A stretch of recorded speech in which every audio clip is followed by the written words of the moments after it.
Subscribe Miujiza TV.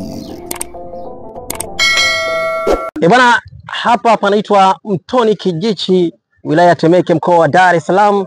Leo tupo kwenye mafunzo ya taasisi ya mamlaka ya kudhibiti rushwa pamoja na dawa za kulevya, si ndio?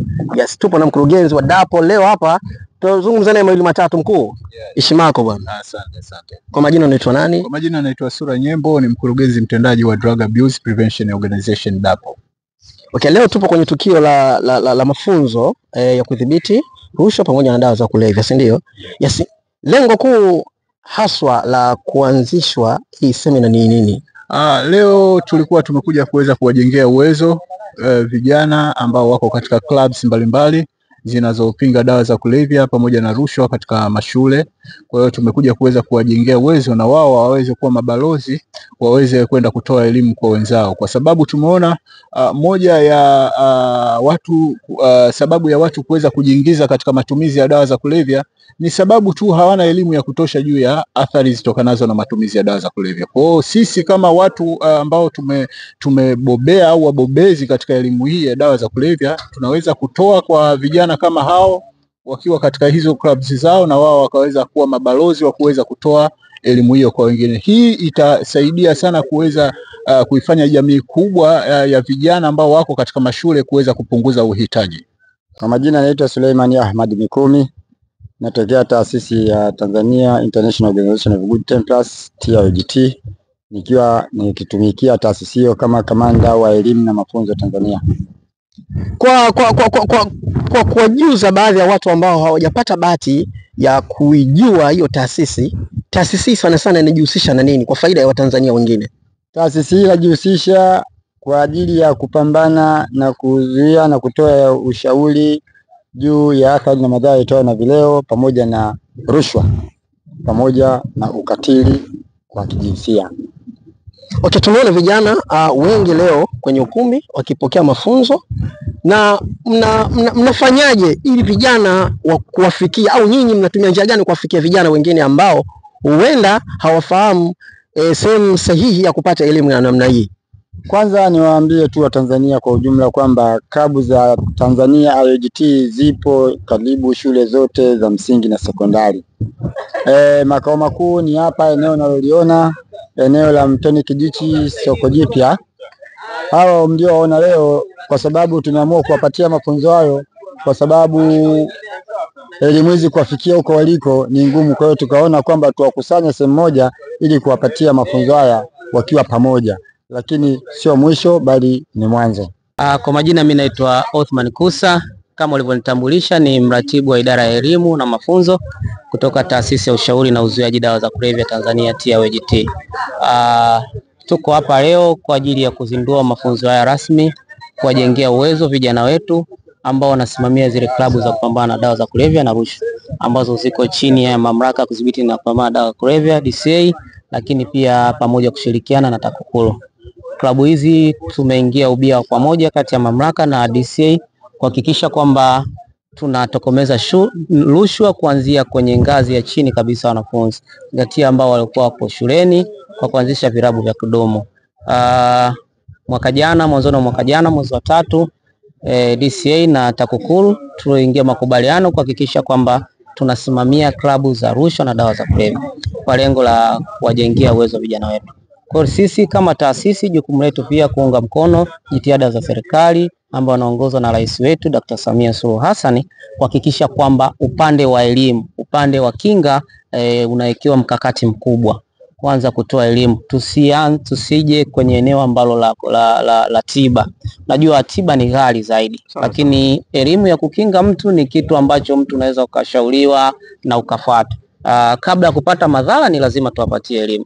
Na hichi kikubwa ndio Mheshimiwa Dr. Samia Suluhu Hassan kupitia mamlaka ya kudhibiti na kupambana dawa za kulevya DCA, kwa Afande Kamishna Jenerali Harriet Slimo, kiukweli wanatuunga mkono sana.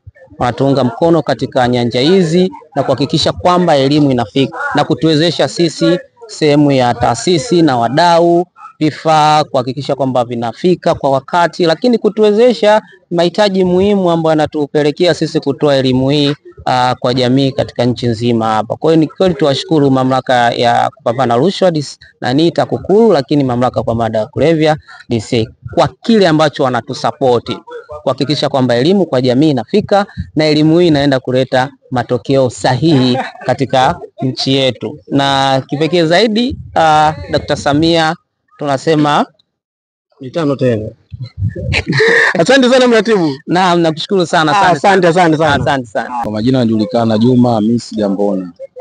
Katibu, leo umekuwa ni mmoja kati ya wadau ama wakubwa ambao umefika kwenye eneo hili. Nini hasa kwanza kimekusukuma na kuja kwenye eneo hili leo? Kwanza niweze kusema kwamba miongoni mwa mafunzo haya na taasisi yangu imehusika kuweza kuyapanga ya mafunzo. Okay. Na chini ya uongozi wangu idara ya elimu ndio imefanya maamuzi ya kuandaa siku ya leo, na ukawa na wawezeshaji wa elimu, mamlaka na TAKUKURU kuwepo hapa. Kwa mimi naweza nikasema ni jambo langu. Wewe ndio mwenye jambo. Na kwani unaonekana ndio mwenye jambo Anyway, tupe faida sasa. Umuhimu wa jambo hili ni upi? Najua Watanzania kupitia Miujiza TV watamani kujua umuhimu wa jambo hili ni upi. Umuhimu wa jambo hili, kwanza tulikuwa na mafunzo ya viongozi wadogo. Kwa maana yake tunahitaji kutanua, kuongeza vilabu mashuleni na sehemu mbalimbali na kwenye jamii kwa ujumla. Sasa mafunzo hayo umuhimu wake, tunaongeza walimu wa kwenda kuisaidia jamii nje ili tuweze kutokomeza utumiaji wa dawa za kulevya, kwa sababu tunaamini dawa za kulevya una njia mbili tu za kupambana. Kuna kitu kinaitwa demand reduction na kuna kitu kinaitwa supply reduction. Demand reduction kupunguza utumiaji, lakini supply reduction kupunguza wasambazaji. Kwa maana yake katika elimu hii uweze kuifikia, kuweza kucheza kwenye hizo sehemu zote hapa, ili ziweze kufanya kazi, ni lazima utumie elimu. Sawa. Kwa sababu gani? Dawa za kulevya ili uweze, au dawa ya kulevya ili uweze kumsaidia mtu mwingine, ni lazima utumie njia ya elimu. Bwana, hapa panaitwa Mtoni Kijichi kama nilivyokuambia, wilaya ya Temeke, mkoa wa Dar es Salaam, na ndipo tukio zima la mafunzo linafanyika hapa siku ya leo. Lakini pembeni yangu nipo na mkurugenzi, heshima yako. Asante, nimepokea. Karibu sana Kijichi. Asante kwa karibu yako. Kwa faida ya Watanzania ambao wasiokufahamu, kwa majina unaitwa nani? Kwa majina yangu naitwa Peter Laurent Ngasa, ni mkurugenzi wa hii taasisi ya TIOGT. Na taasisi hii inajihusisha na utoaji wa elimu juu ya utumiaji na madhara ya dawa za kulevya Tanzania. Na taasisi hii kimsingi tumekuwa nayo, lengo kuu hasa ni kutoa elimu kwa vijana. Tumejikita hasa kuanzia lile lika la chini, kwa maana ya kuanzia miaka 10 ile umri wa ujana hadi kufikia miaka 30, ili wimbi la vijana wa Tanzania wasija wakaingia kwenye matumizi ya dawa za kulevya na ikapelekea wakawa waraibu, kitu ambacho wakishakuwa waraibu tunapoteza nguvu kazi ya taifa. Sasa kama taasisi tukaona hapana, ni vema tukaanzisha hii taasisi ambayo itaenda ikatoa elimu kwa vijana wenye umri huo, ili wakuwe katika malezi ya kujua madhara kamili ya matumizi ya dawa za kulevya. Sawa, tumeona leo kuna jambo hapa la kutoa elimu na tunataka tufahamu, ama pia kwa faida ya Watanzania wengine, ili tukio linafanyika kwa muda gani? Kimsingi tupo kwenye mafunzo. Leo ilikuwa ni siku ya uzinduzi wa haya mafunzo, na mafunzo haya tumeelekeza kwa siku 4, lakini leo tumeona vema tukafanya uzinduzi eneo hili kwa sababu ndipo ambapo kumekuwa na ofisi zetu. Kwa hiyo kwa kesho kutwa na siku ya 3 yake ukijumlisha na wewe inakuwa ni ya 4, itakuwa ndio mwisho wa mafunzo haya. Lakini mafunzo haya nani muhusika? Muhusika mkuu wa haya mafunzo ni viongozi wadogo viongozi wadogo ambao tumewachagua na tumewapa elimu juu ya madhara ya utumiaji wa dawa za kulevya. Kama unavyoona nyuma yangu, hawa ni ndio viongozi wadogo, lakini wao watapeleka elimu sasa kwa clubs ambazo tumezifungua hapa Tanzania. Kwa hiyo kupitia hawa wale ambao tumekusudia elimu yafikie, itawafikia ipasavyo. Tunasema tunawaandaa vijana kuwa viongozi wa baadaye. Tunaandaa vijana kuwa viongozi wa baadaye.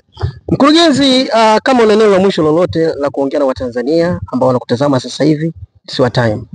Neno langu la mwisho na neno kuu kwao Watanzania wenzangu, kama mzazi na wao wananisikiliza kama wazazi wenzangu, tusichoke kupeleka elimu ya madhara juu ya utumiaji wa dawa za kulevya, kwa sababu madhara ya utumiaji wa dawa za kulevya unapoteza nguvu kazi ya taifa, na tukumbuke ya kwamba taifa hili linategemea sana ama linategemea hasa nguvu kazi ya sisi vijana.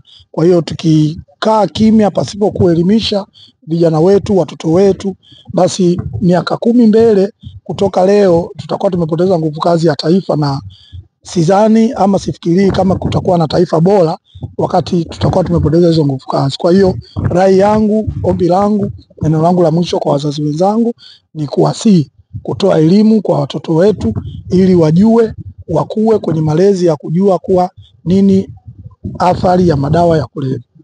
Asante sana mkurugenzi. Asante pia.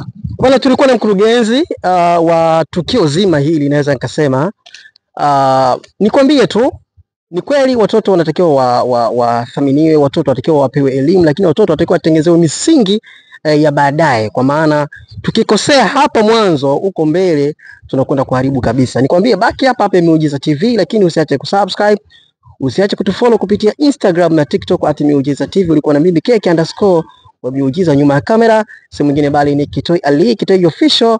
Chao hadi wakati mwingine. Subscribe Miujiza TV.